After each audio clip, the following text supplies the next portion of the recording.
Friends welcome to fire kitchen. எனக்கு என்னென்னு பார்த்தீங்கன்னா இந்த நெய் தான் காய்ச்சிருக்கேன். நெய் வீடியோ வந்து நான் நிறைய போட்டிருக்கேன் நம்ம சேனல் சப்ஸ்கிரைப் பண்ணிங்கன்னா நெய் வீடியோ வரும் பாருங்கள். இது பசு நெய் எப்போவுமே 15 நிமிஷத்தில் காய்ச்சிடுவேன். இந்த வாட்டி கொஞ்சம் விட்டுட்டேன், அதனால் கிட்டத்தட்ட ஒரு 20 நாளைக்கு மேலே ஆயிடுச்சு.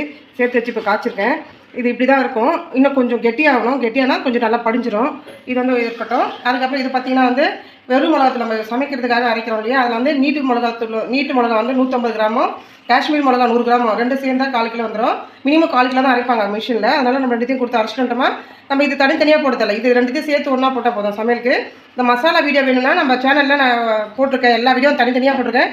எப்படி மசாலா அரைக்கிறது, எப்படி குழம்பு தூள், சாம்பார் தூள், தனியாத்தூள், ஒவ்வொரு தூளுமே எப்படி தனித்தனியாக அரைக்கிறதுன்னு போட்டிருக்கேன். இது வந்து குழம்பு தூள் அரைச்சிருக்கேன் பாருங்கள். இது 6 மாதத்துக்கு வச்சுருந்தாலும் வெளியில் வச்சுருந்தாலும் கெட்டே போகாது, அப்படியே நல்லாயிருக்கும். அதனால் இது மாதிரி அரைக்கிறனா நம்ம சேனலில் போய் சப்ஸ்கிரைப் பண்ணி பாருங்கள். நம்ம சேனலில் எல்லாமே போட்டிருக்கேன். ஓகே ஃப்ரெண்ட்ஸ், இந்த வீடியோ பாருங்கள், பிடிச்சா சப்ஸ்கிரைப் பண்ணுங்கள், லைக் பண்ணுங்கள், ஷேர் பண்ணுங்கள்.